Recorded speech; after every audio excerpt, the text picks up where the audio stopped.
नमस्कार।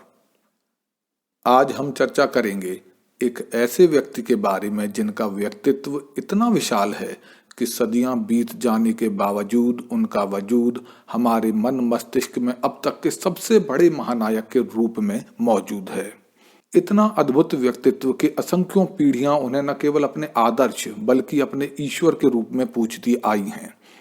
यदि धरा पर धर्म, साहस, शौर्य, पराक्रम, धैर्य, आदर्श, नैतिकता और मर्यादा आदि सभी महान गुणों को सम्मिलित करके एक छवि उकेरी जाए तो हमारे मन में उसी महापुरुष का अक्स सबसे पहले उभरता है। जी हाँ, हम चर्चा करने वाले हैं श्री राम की। आज की जो हमारी चर्चा है वो प्रमुख रूप से इस बात पर केंद्रित है कि हम जान सकें कि विदेशों में श्री राम का महत्व क्या है। देखिए, भारतीयों के लिए वे क्या हैं यह शायद बताने की जरूरत नहीं है। भारत के अभिवादन में राम है, सुख दुख में राम है। भारत में सुशासन की कल्पना में भी राम का ही राज्य है। यहाँ के असंख्यों लोगों के जीवन के हर पहलू से राम जुड़े हुए हैं और अंततः मृत्यु जैसे अंतिम सत्य के समक्ष भी यहाँ राम नाम ही सत्य है। इसीलिए आज हम भारत नहीं, भारत के बाहर राम के महत्व को जानेंगे कि अन्य देशों में राम किस रूप में जाने जाते हैं, कितना जाने जाते हैं, कैसे जाने जाते हैं। राम को जानने के इस सफर की शुरुआत हम करेंगे दक्षिण पूर्वी एशियाई देशों से और इसमें हम सबसे पहले जानेंगे वियतनाम के बारे में। वियतनाम, जिसका प्राचीन नाम चंपा था। आज भले ही वहां राम कथा के नाम पर मात्र लोक कथाएं ही उपलब्ध हों, किंतु वहां राम की उपस्थिति हजारों सालों से रही है और इस बात की पुष्टि करता है दूसरी तीसरी शताब्दी का एक खंडित शिलालेख, जो कि दर्शाता है कि सदियों पहले भी वहां रामायण को भली भांति जाना जाता था। देखिए, वियतनाम में हमें दूसरी या तीसरी शताब्दी में उत्कीर्ण एक क्षतिग्रस्त शिलालेख मिलता है। ये ज्यादा आसानी से पढ़ा नहीं जा सकता, काफी भाग इसका क्षतिग्रस्त हो चुका है, किंतु इसके कुछ शब्द हैं जो पढ़े जा सकते हैं, जैसे लोकस्य गतागतिम। यह उद्धरण रामायण के अयोध्या कांड के सर्ग 110 के प्रथम श्लोक के अंतिम चरण से है, जो कि यह स्पष्ट करता है कि उस समय के लोगों को उस समय में रामायण की जानकारी थी। कब? आज से लगभग 2000 साल पूर्व। इसके अलावा वहां एक और शिलालेख है जो प्राचीन वियतनाम का रामायण से जुड़ाव उजागर करता है। 7वीं सदी के एक क्षतिग्रस्त शिलालेख में आदि कवि महर्षि वाल्मीकि जी का स्पष्ट उल्लेख हमें मिलता है। इसमें महर्षि वाल्मीकि जी के मंदिर का भी उल्लेख मिलता है और यह भी पता चलता है कि राजा प्रकाश धर्म ने उस मंदिर का पुनर्निर्माण करवाया था। यह शिलालेख इसलिए भी अनूठा है क्योंकि आदि कवि की जन्मभूमि भारत में भी उनके किसी प्राचीन मंदिर का अवशेष आज उपलब्ध नहीं है, जबकि वियतनाम में 7वीं सदी से भी सदियों पहले वहां महर्षि वाल्मीकि जी के मंदिर के होने की यह शिलालेख पुष्टि करता है, जिसका कि 7वीं सदी में राजा प्रकाश धर्म ने पुनर्निर्माण कराया था। यानी कि उससे पहले से यह मंदिर वहां पर सदियों पहले से मौजूद था। आज भी वियतनाम के लोगों का मानना है कि उनका देश श्री राम की लीला भूमि रहा है।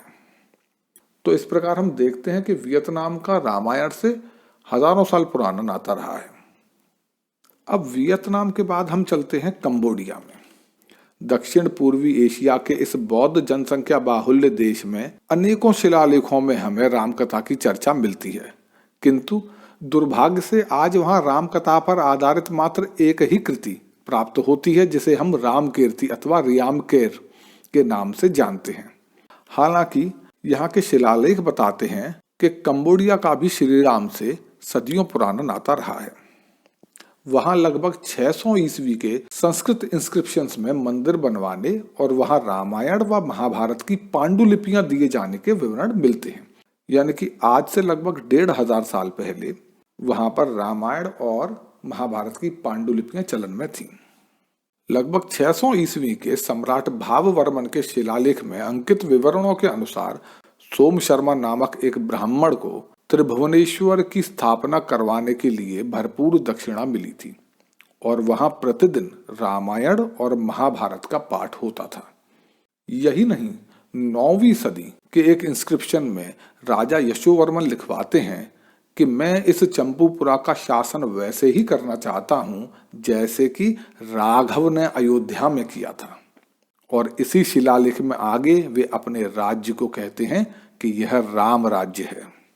यशोवर्मन के शिलालेख में एक जगह यह भी कहा गया है कि जिस प्रकार आदि कवि वाल्मीकि से सुनकर राघव पुत्रों ने अपने पिता का यशगान किया, उसी प्रकार अन्य देशों की नारियों के मुख से सम्राट यशोवर्मन का यशगान सुना जाता है।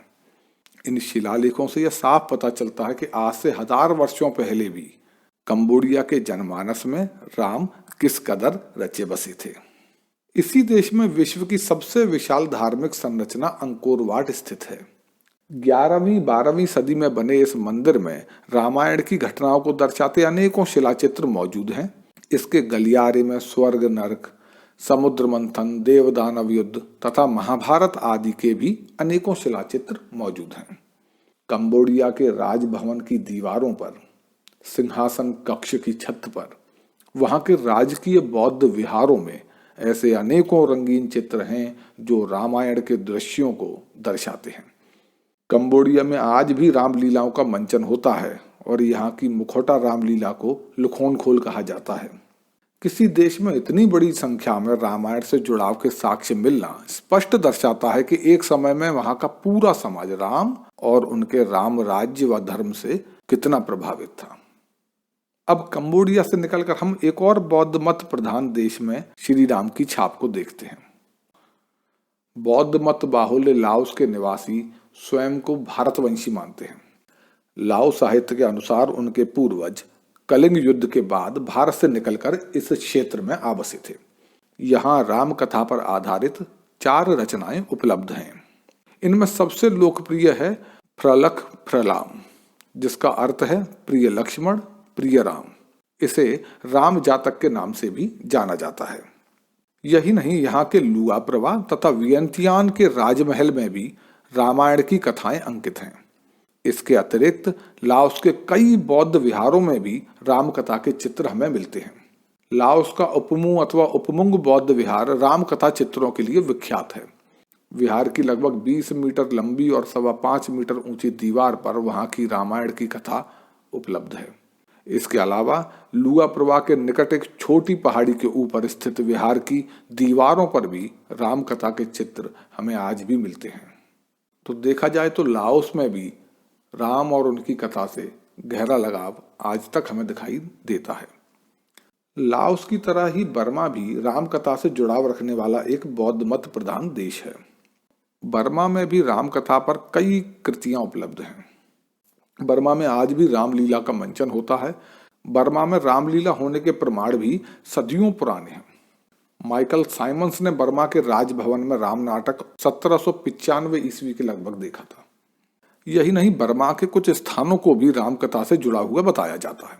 औषधियों के लिए विख्यात वहां के पोपा पर्वत के मध्यवर्ती खाली स्थान को दिखाकर वहां के निवासी पर्यटकों को बताते हैं कि पर्वत के उसी भाग को हनुमान जी उखाड़ कर ले गए थे जब लंका में लक्ष्मण जी के उपचार के लिए बूटियों की आवश्यकता हुई थी। जो भी हो, लेकिन बर्मा के लोकाख्यान से इतना तो स्पष्ट होता ही है कि वहां के लोग प्राचीन काल से ही रामायण से परिचित थे और उन लोगों ने अपने को उससे जोड़ने का प्रयत्न भी किया।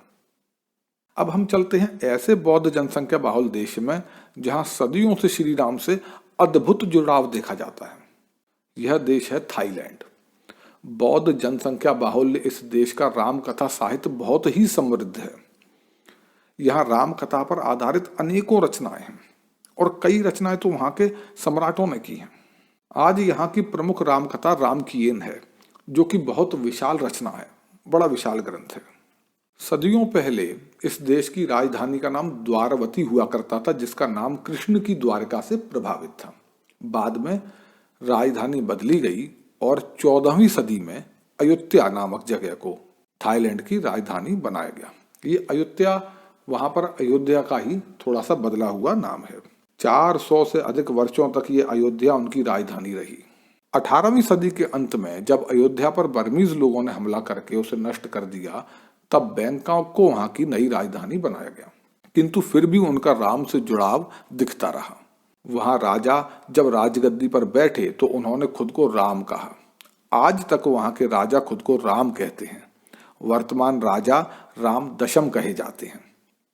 यहाँ हम यह भी जान लें कि खुद को राम के नाम से राजा बनाने वाला यह राज परिवार बौद्ध मतावलंबी है।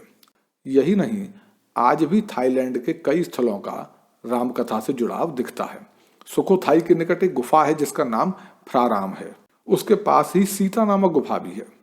दक्षिणी थाईलैंड के रामलीला कलाकारों का ऐसा विश्वास है कि वहां के सिग्गोरा अथवा सोंखला नामक स्थान पर ही सीता जी का स्वयंवर रचाया गया था, जहां श्री राम ने एक ही बाण से 7 ताल वृक्षों को बेधा था। सिंगोरा में आज भी 7 ताल वृक्ष उपलब्ध हैं।